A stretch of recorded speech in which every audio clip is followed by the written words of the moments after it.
tell you that.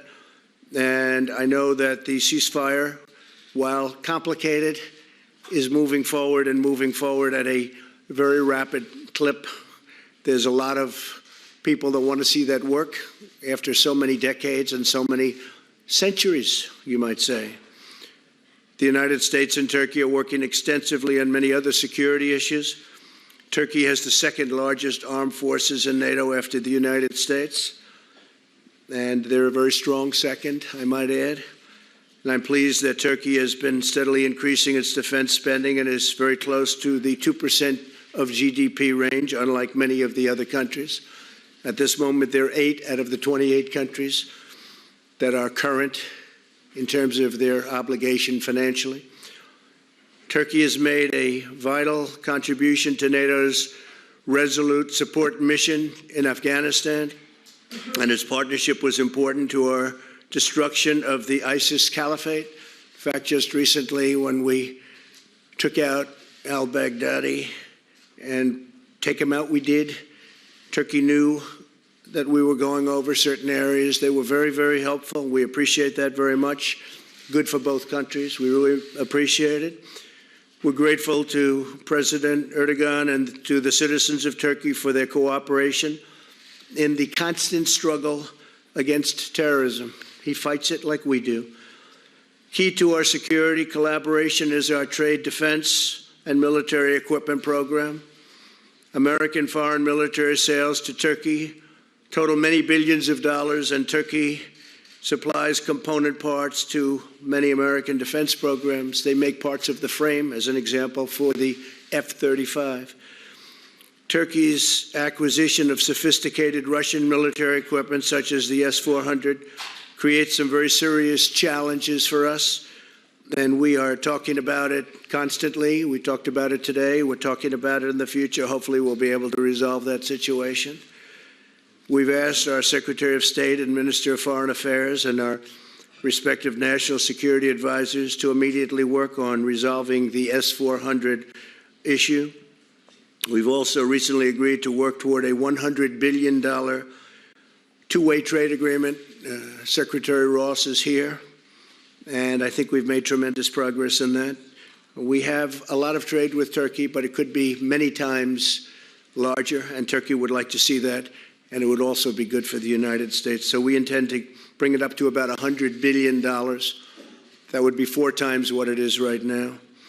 Our goal is to expand commerce between the United States and Turkey, reduce our trade deficit, and ensure a truly fair and reciprocal relationship. We are, just for those of you that have any interest, we discussed it today also. Our trade agreement with China is moving along very rapidly. We'll see what happens, but it's moving along rapidly. China wants to make a deal, that I can tell you. One of my chief priorities as president has been removing the barriers to American trade and investment and ending the illicit practices that harm our workers. We encourage Turkey to further open its markets, and they are doing that. They are doing that very much. Toward American goods and American services, our markets are open. Turkey is opening up their markets, and they're opening up rapidly. Mr. President, as we have seen in recent weeks, the U.S.-Turkish alliance can be a powerful force for security and stability, not only in the Middle East, but beyond. I look forward to working with you and to your representatives. I want to thank you very much all for being here. I've gotten to become very familiar with all of you, and I really appreciate you doing a fantastic job for the people of Turkey. And I look forward to continuing to find a common ground, harness common purpose, and to advance the vital interests of our people and the abiding friendship between our nations. We have a great relationship, both personally and with the great country of Turkey, and we look forward to moving that forward and making it an even bigger and better relationship. Thank you very much. Thank you. Thank you. Thank you very much. Thank you.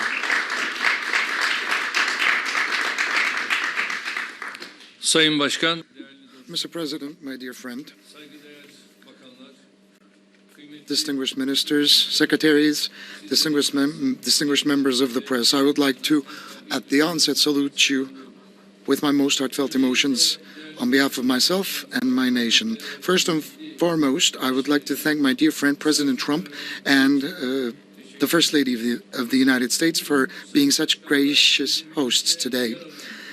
We've managed to comprehensively discuss all the issues in our agendas with Mr. President all throughout the day, and the discussions were very sincere.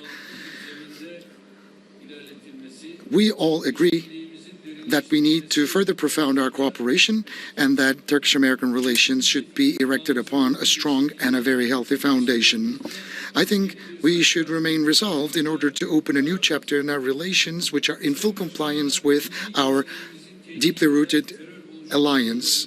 konusunda karşılıklı We have reciprocally stated our will to fight terrorist organizations imposing a clear and a present danger upon our national security. We have especially underlined the significance of fighting against Daesh in a sustained fashion, especially in the aftermath of the demise of Baghdadi, the death of Baghdadi. We have detained several prisoners trying to flee the prisons in Syria and come to Turkey, and we currently have more than 200 Daesh terrorists who have been incarcerated. And with the Operation Peace Spring initiated on October the 9th, Turkey took another step forward in fighting terrorism in a very resolute fashion. Our country, with this operation, blew a very significant impact upon the separatist agenda of terrorist organizations such as PKK and YPG in Syria. yakaladığımızı düşünüyoruz. In order to further strengthen our cooperation in Syria, we believe we have gained a significant momentum with our October 17th agreement or memorandum. But in order to harm this memorandum, PKK and YPG are attacking our soldiers and the civilians in a very provocative fashion. And in the last 24 hours, more than 19 attacks and harassing shots took place. And at the beginning of this month, in Tel Abyad, a bomb was placed, an explosive device was placed in outdoor market, and as a result of the explosion, 13 civilian lives were lost. Despite all of these developments, in order to settle the conflict in Syria in a sustained fashion, we are reiterating our commitment to our memorandum, our agreement with the United States.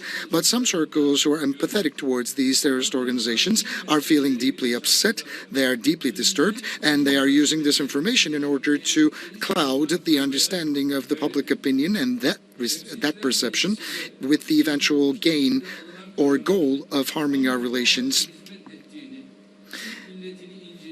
And some historical developments and allegations are being used in order to dynamite our reciprocal and bilateral relations. Especially in the House of Representatives, some of the resolutions that were passed on October 29th served this very purpose, hurt deeply the Turkish nation, and they have a potential of casting a deep shadow over our bilateral relations. And I shared this information with Mr. President. The decision makers in an incident that took place about 104 years ago should not be politicians, but historians. We have nothing to hide, and we have a full self-esteem in that regard. But I need to state very clearly that we are, as Turkey, on the side of dialogue and open discussion and debate. And we have voiced our proposals to the Armenian party to open the archives reciprocally and establish a history commission. I believe the Senate will take the United States out of this vicious cycle which happened as a result of the resolution of the House of Representatives. Turkey and the United States stand side by side in order to fully eradicate Daesh and in order to bring peace and stability to Syria once and for all. And for this purpose, we should keep on working together. Turkey remains, or it should be, the most reliable partner of the United States in this region to achieve these targets. We are the only NATO ally, as Turkey, who has fought Daesh in a very resolved fashion. And until so far, we have detained 7,680 foreign fighters, and we have sent them back to their countries of origin. And we have banned entry to 77,000 individuals who are considered to be affiliated with Daesh terrorist organization. And right now in our prisons, a total of 1,216 Daesh members are incarcerated, coming from 40 different countries. We have quite recently detained 287 individuals, including women and children, who have fled the prisons that PKK and YPG used to control.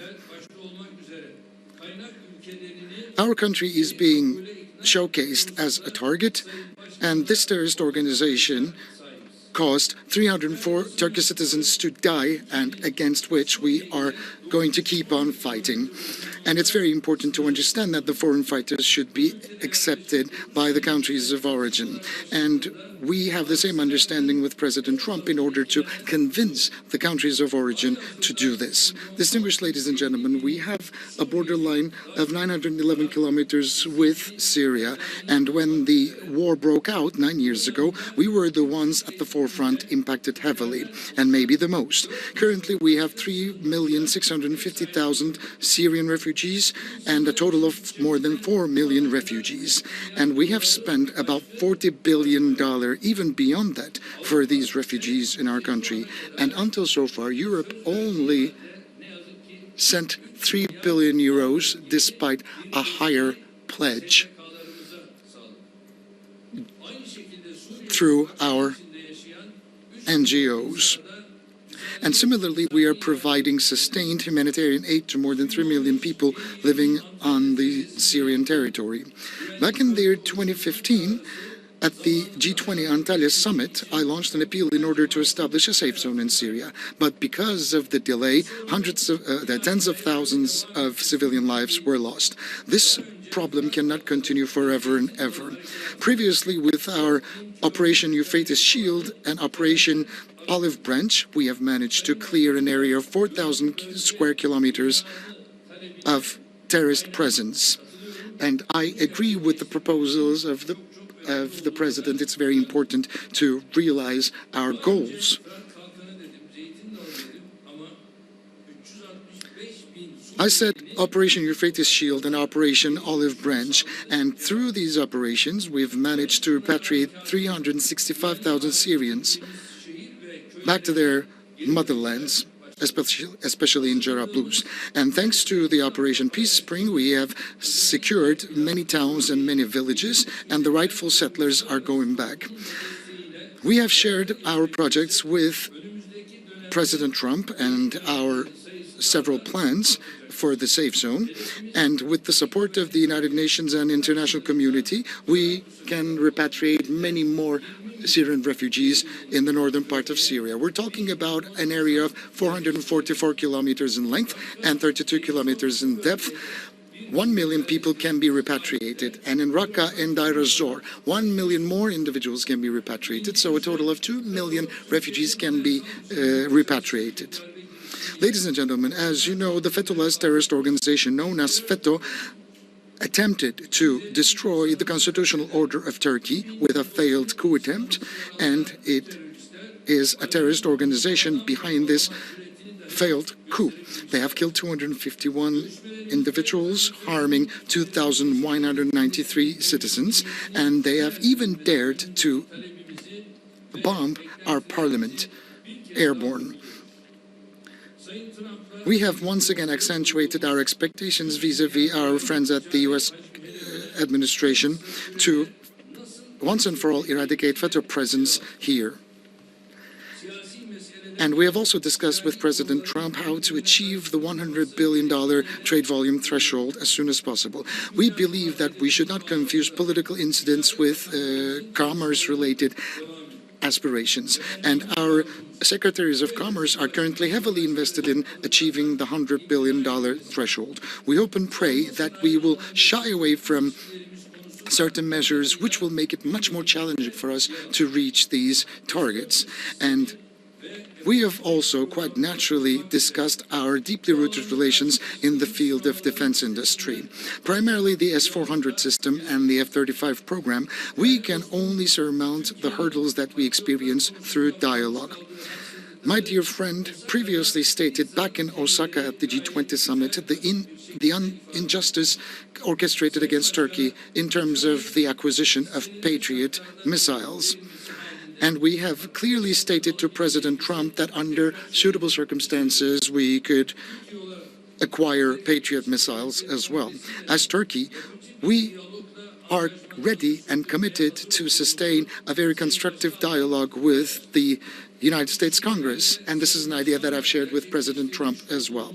So with these thoughts in mind, I hope and pray that our discussions and deliberations all throughout the day with President Trump will yield the most auspicious results. I would like to take this opportunity to thank President Trump for their kind invitation and for being such gracious hosts all throughout the day. On behalf of my personal self, on behalf of my delegation, I would like to thank you. Well, thank you very much, Mr. President. And I called up the Senate. I asked a couple of our senators, and we really ended up with 5, and others wanting to come, and we'll keep them apprised. But some of them joined us. They happen to be here. Senator Jim Risch, thank you, Jim, very much. Ted Cruz, thank you very much. Lindsey Graham, Lindsey, thank you. And Rick Scott, thank you, Rick, very much. Joni is here. Joni Ernst, someplace. These are people that want to see peace in the Middle East, and I thought it would be appropriate to have them come over. And they met with the president, and we had a lot of very frank discussion. And we're dealing with a very big subject, a complex subject. It's been going on for centuries in many cases, but we're making a lot of progress, tremendous progress in the Middle East. Okay, a couple of questions. Go ahead. OAN, go ahead. Mr. President. Thank you. First, I'd like to just start out getting your general reaction today to the impeachment hearings on the Hill. Do you feel that Democrats made their case, and how did you feel about the Republican performance? Are you talking about the witch hunt? Is that what you mean? Is that what you're talking about? I hear it's a joke. I haven't watched for 1 minute because I've been with the president, which is much more important as far as I'm concerned. This is a sham and shouldn't be allowed. It was a situation that was caused by people that shouldn't have allowed it to happen. I want to find out who is the whistleblower, and because the whistleblower gave a lot of very incorrect information, including my call with the president of Ukraine, which was a perfect call and highly appropriate, and he wrote something that was much different than the fact. I want to find out why the IG, why would he have presented that, when in fact all he had to do is check the call itself and he would have seen it. I'm going to be releasing, I think on Thursday, a second call, which actually was the first of the 2, and you'll make a determination as to what you think there. But I've heard just a report. They said it's all third-hand information, nothing direct at all. It can't be direct because I never said it. And all they have to do is look very, very simply at the transcript. If you read the transcript, this was analyzed by great lawyers. This was analyzed by Greg Jarrett. It was analyzed by Mark Levin. It was analyzed by everybody. They said this statement that I made, the whole call that I made with the president of Ukraine, was a perfect one. So that this country gets put through that we have to waste this gentleman's time by even thinking about it, talking about it. I'd much rather focus on peace in the Middle East. And I hear that it's a hoax, and it's being played as a hoax. That's what I hear, but you'll have to tell me. Go ahead. Then, if I may, on Syria and peace in the Middle East, President Erdogan talked about repatriating Syrian refugees back to their homeland. Have you had those discussions with European leaders, since there are so many Syrian refugees? No, I think that, frankly, Europe should be paying for this to a large extent. As of this moment, Turkey's been paying for most of it. I think the president was saying today they've spent over $40 billion on the cost of that. 40 billion. How much? 30 million. 40. That's what I said. Whatever. He spent a lot. Okay. They're throwing out all these different numbers. I heard it was $40 billion. How was that? 40 billion, correct? So $40 billion. And I've heard that number from others, and that's a lot. Europe has contributed about 3, and a lot of these people would go all throughout Europe. I mean, it would be a devastating situation for Europe because he's got 4 million people. He has a lot of Kurds, too, that they're helping and taking care of. So I have spoken to Europe about it. I think they should help us with ISIS because many of them left France and they left Germany and they left UK. They left different countries. And these countries should help us because if they ever did get released, which we won't be doing, but if they ever did get released, that's where they want to go. They want to go back to France and Germany and UK and all of those other countries that are not helping us. I gave them the option, would you like to have them back? And intelligently they said, no, thank you. But that's not right and it's not fair. I can tell you also that Turkey captured when some escaped during the conflict, when they had the heavy shooting. And I mean, I think I know how they happened to escape, but it's one of those things. Doesn't matter because Turkey captured everybody that escaped plus an additional group. When we took over, when I became president, ISIS was rampant all over the Middle East. And as of about a month ago, I think, Lindsay, we can say that we have now 100% of the caliphate. And they'll always try and grow, but they haven't been able to do that. And what we did last week with al-Baghdadi, who is the absolute founder, leader, set them back. We also got his number 2, and we have our sights on his number 3. Christians in that region are feeling very vulnerable. Groups on the ground are saying that attacks on Christians have increased under this new policy. Is an area where we're especially sensitive about, and we have certain different plans. Whether it be the ones remaining on the side of Syria, whose sanctuaries have been destroyed, whose churches had been destroyed, will see their sanctuaries getting revived, and their churches will be reconstructed so that they can go back and start praying there again. And these are the plans that we're making for them. As I said before, the Christian minorities, Aramaic, Catholics, Chaldani and Yazidi, the ones who are living on our side of the border, have no problems whatsoever. But the ones remaining on the side of the Syrian territory will see their worshipping practices restored and revived in a special manner. They are receiving health care, they're receiving humanitarian aid in every aspect possible. Thank you. Thank you very much. Would you like to pick somebody? Evet. Hilal Hanım buyur. A friendly person from Turkey, please. Friendly. Only friendly reporters. We like to see. There aren't too many of them around. Thank you, Mr. President. Thank you. You inherited the burden of Obama's flawed foreign policy, and one of those flaws was allying the U.S. with the U.S.-designated terrorist organization, the PKK, and a Syrian offshoot YPG. You are trying to mend the damage that it did to U.S.-Turkey relations. However, you also invited the ringleader of YPG to the White House. His codename Mazlum Kobani, and he is responsible for at least 18 terrorist attacks in Turkey, which caused the death of 164 soldiers and 48 civilians. So after today's meeting, do you still think of inviting him to the White House, which will be very offensive and hurtful for the Turkish public? Thank you. Well, I had a very good talk with him. We had a very good recently. And we're working very closely together, and we're also working very closely together with your great president. And a lot of things are happening. A lot of very positive developments are happening. A lot of that is definition. What's your definition of the various groups within the Kurds? You call the Kurds, and then you have various groups, and some like them and some don't. But I think we've made a tremendous we've gained a tremendous amount of momentum and strength and knowledge over the last short period of time. So we'll see what happens. But I will say that the relationship with President Erdogan and Turkey has been outstanding. And, you know, it's a major country with a tremendous military. They're one of our very big purchases of military equipment. They have the finest equipment in the world, which the United States makes. We make by far the best equipment in the world. Turkey understood that a long time ago. So I think a tremendous amount of progress is being made. Okay? Thank you very much. You could ask the President a question now. Same report. You sure you're a reporter? You don't work for Turkey? With that question? Okay. I'll be glad to.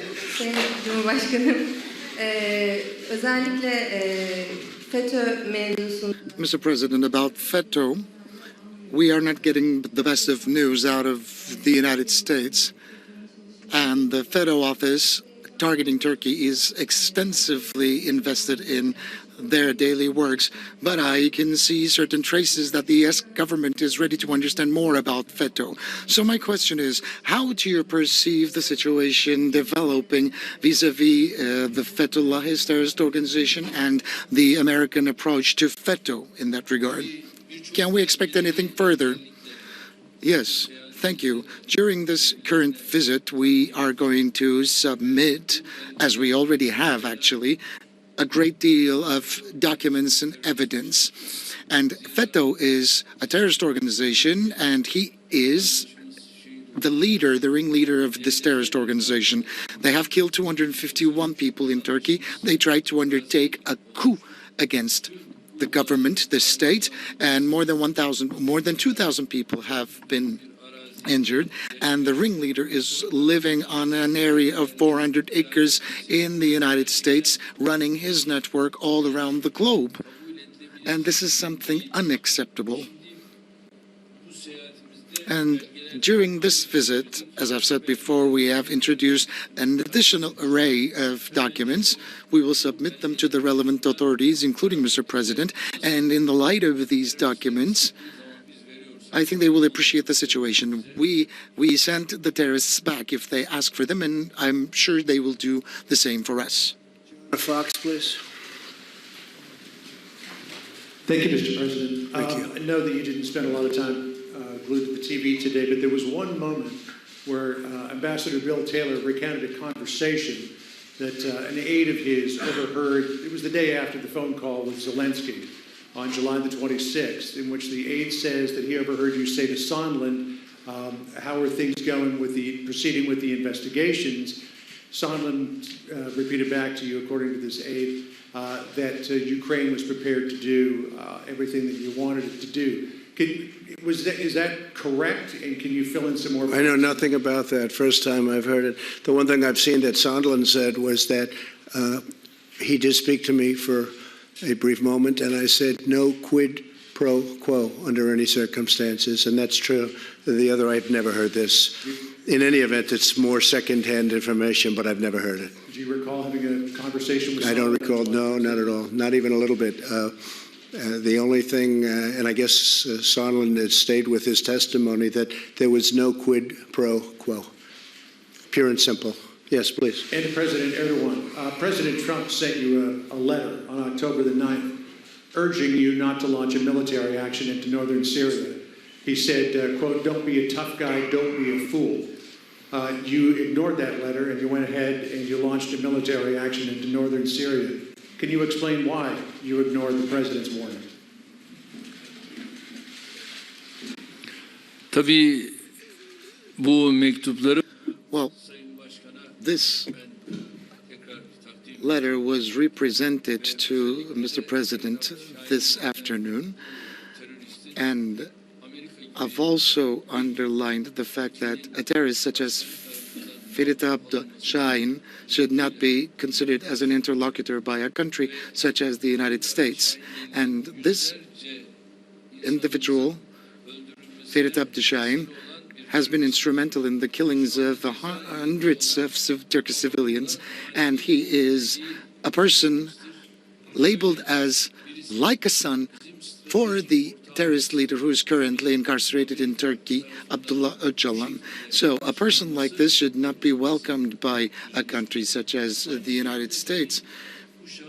And similarly, this person was welcomed by a country such as Russia. So it's very difficult for me to understand these when we're trying to fight terrorism on a global scale. If we're going to sustain our fight against terrorism in a healthy fashion, we need to be much more sensitive than we currently are. It happens to us today, and it will happen to somebody else tomorrow, is a saying that goes in our language. We have also provided information, and the thereof to our interlocutors in the White House, including Mr. President. And I've also submitted a document produced by CIA pointing out to the fact that this individual is a terrorist to Mr. President. And as I've said before, I've shared them with His Excellency, Mr. President. And we gave back the letter that we have received. President, please. For me.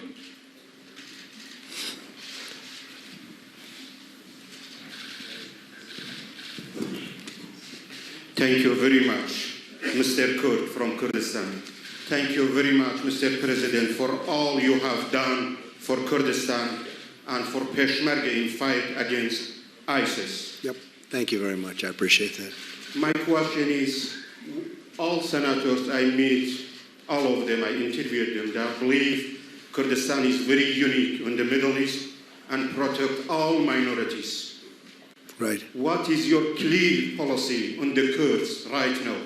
And another question for President Erdogan, why you are not able for negotiation with the Kurds in Syria as Iraqi Kurdistan?